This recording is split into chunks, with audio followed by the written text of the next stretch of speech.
Welcome to Darwinian Delusions. I have a special guest with me today, Abdullah Andalusi. He is, if you guys don't know, he is... Not that special, just a guest. He's a very humble guy, mashallah. So, just a bit of history. Abdullah has been involved in dawah for like last 15 years, roughly. About 15 years. Public speaking for about 10, 11 years. 10, 11 years. Mashallah, he's the head of MDI, right? You are...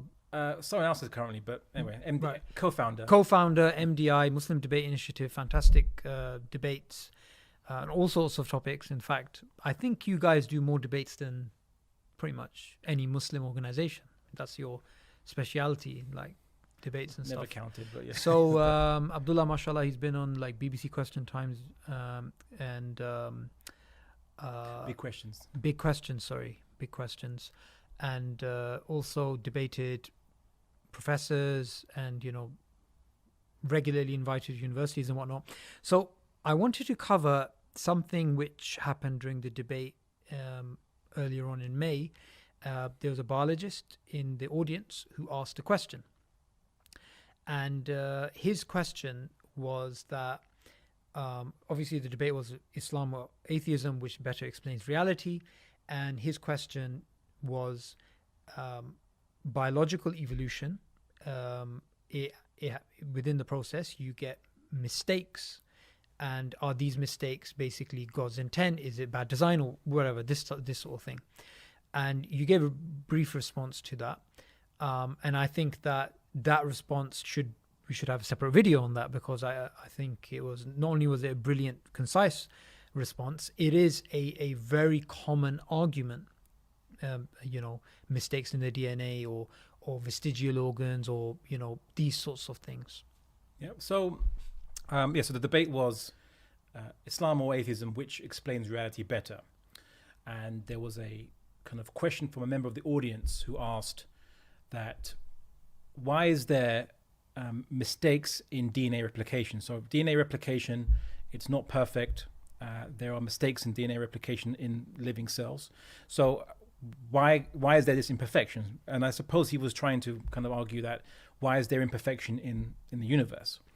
So my kind of response in that debate was to say, well, he's engaged in, I use this Greek word telos, right, or teleological kind of fallacy, where from his perspective as a materialist or an atheist, he wouldn't believe there's any intent in the universe. There's just action, reaction, and so on and so forth, cause and effect and what have you.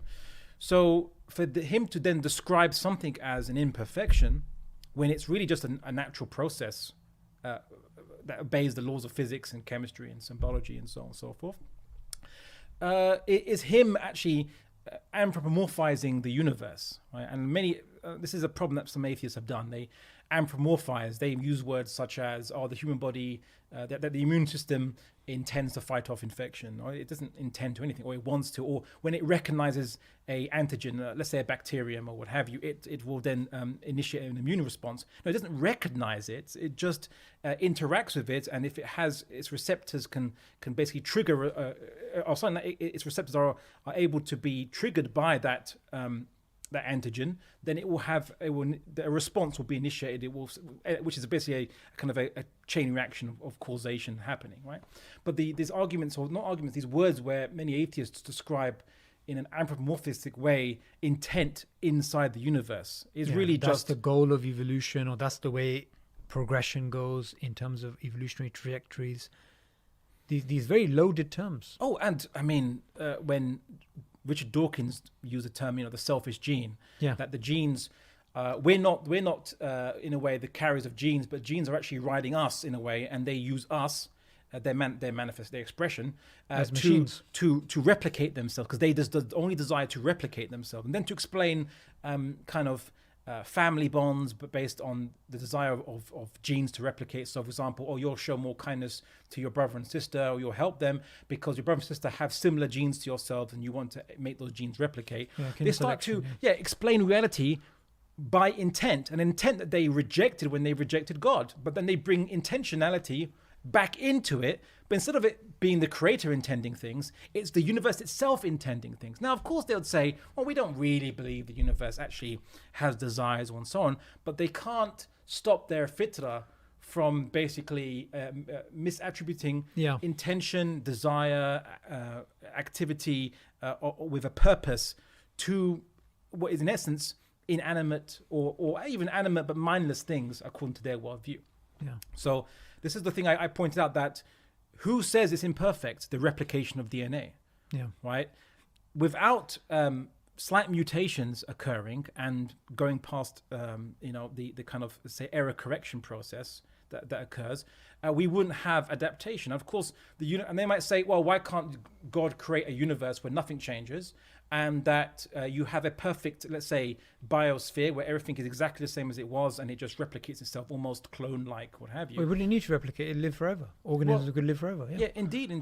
And here's the thing, which is that, well, God made the universe unlike him. God doesn't change, but he made things which do change. We change. And we have to change, and change is part of everything that in a way glorifies him, or So to cite that, well, why is there change? And that's what they're arguing is, why is there change?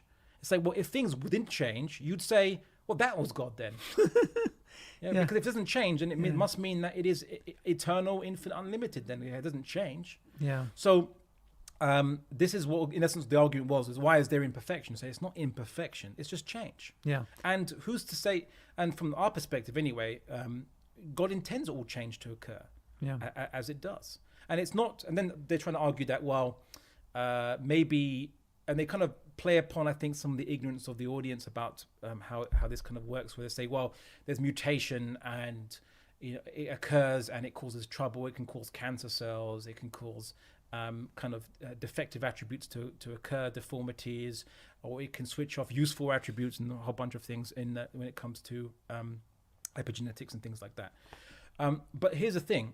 What they don't realize is that if there was a form of life which basically couldn't even last a second, let's say, and like a species just came into existence and then died within, not a second, but within one generation, and then that was it. And you could show that was the intent of God, was to create a species that had longevity, then you could make an argument. But if you look at how God intended life to exist, is it has a lot of error correction facility for mutations and a lot of permissibility for mutations. So, for example, amongst human beings, our kids will be slightly different to ourselves. Some might be spitting images, but most of them won't be, and will be slightly different. And that difference allows recognition. For example, as well, some adaptations allow better adaptation to the environment, so you can survive over time. It's not in every single case, but for every single individual. But life as an aggregate survives and changes and develops, and as everything in this universe obviously is in constant change. So there's a lot of kind of, you could say, levels to this discussion. But ultimately, I was pointing out at the atheist that they had committed the crime of attributing intentionality to a mindless process and anthropomorphizing it and declaring it perfect or imperfect. So based on what criteria? What is perfection? What is imperfection? I mean, all types of design is based upon a specification. So the analogy, another way of thinking about it is, me and you walk past an old building, say in Athens, and this building is crumbling. And I say this is bad design. You say this is not bad design. My background assumption is this building was designed to last 500 years and we're walking past after 600 years. No, we're walking past after 400 years. So it's bad design. It's not fit for purpose. Your background assumption could be it was designed for 500 years, but we're walking past after 2,000 years. So it's fit for purpose. So when they say this is bad or this is good, they not only are making that, they're bringing in language that they shouldn't, or intent, they also are assuming a standard. And what's interesting is that in the Quran, one of the examples which atheists sometimes use against God is barrenness of women. Yet in the Quran, God says that whoever he wills, he gives males or females, or both males and females, and whoever he wills, he makes barren. So being barren from an Islamic paradigm is not bad design, because this life is not we're not here to have a big party, cosmic party, and live forever and be happy and have bulletproof skin and no cancer and just live for thousands of years. No, God's intention is, like you said, a particular intention. So if they are going to make that argument, then they have to firstly explain why they're using the word intent. Two, if they're going to say this is bad design, then they have to show us proof, like you said, that this is what God intended and this is not what's in reality. Therefore, you can say it's bad design. If you can't do that, then you're basically using terms that you can't justify. Yeah, and that's the thing that kind of stumps many unsuspecting theists when they engage atheists, is that, see, the atheist will use an assumption about a concept of God. They say, well, your God intended this universe to be a paradise, and it's not. It's like, wait a second. Who said that the creator intended this universe to be, and by a paradise, presumably a place where nothing dies, nothing suffers, there is no such thing as pain, and people live forever and in the same shape and form, or what have you, let's just say, in a state of pure bliss or contentment, or their appetite's fully satisfied. The question is, firstly, where'd you get that from? What would be God's intent of creating a paradise off the bat anyway?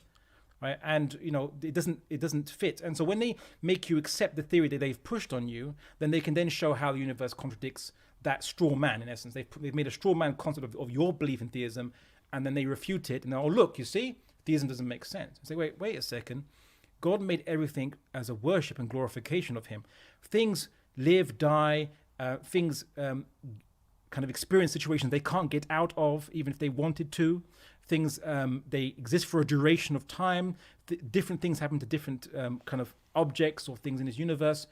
All this is the diametric opposite of God. And this shows that Allah subhanahu wa ta'ala can make things which are different from him, and they glorify him because they are different from him, because only he is eternal, unlimited, and so on and so forth. Yeah. And if you want to think about even more kind of, you could say, deeply, I often found that, what, and this is actually in the Quran about, what's greater, basically, one that can create and one that can't create. Yeah. What's greater? A God that can create, a God who's infinite and perfect and so on, but can also create the existence of the quote unquote, the imperfect, the finite, the limited, the changing, the limited in duration, or a God that can only be perfect and infinite and can't create anything else that's not him. Which is greater? See, would be the format. And this is the beautiful argument in the Quran, which is that our what you call imperfection, and what I call our finitude, our limitedness, is a glorification. I mean, there is no God. Imperfection if you think of it from that perspective, because everything is fit for purpose. Exactly. So when a person uses the term imperfect, they basically are assuming a specification, a design specification, and then they're challenging reality based upon that. So all we have to do is say, where did you get that from?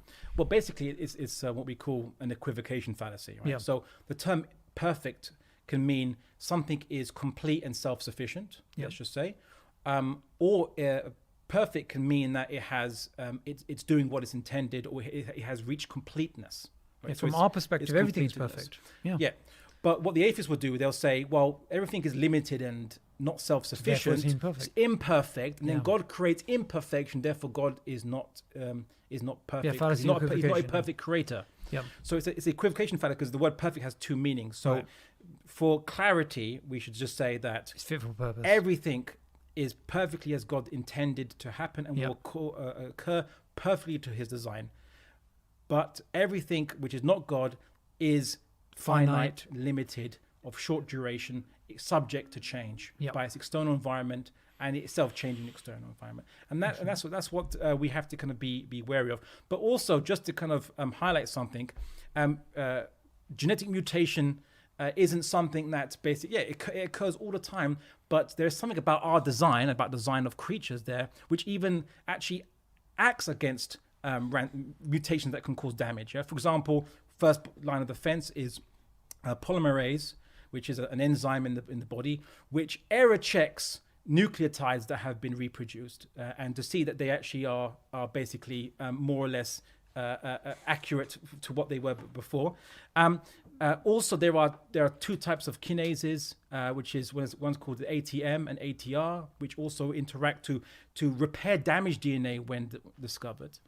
as well as a protein called P53, which also detects damaged DNA and kind of repairs it.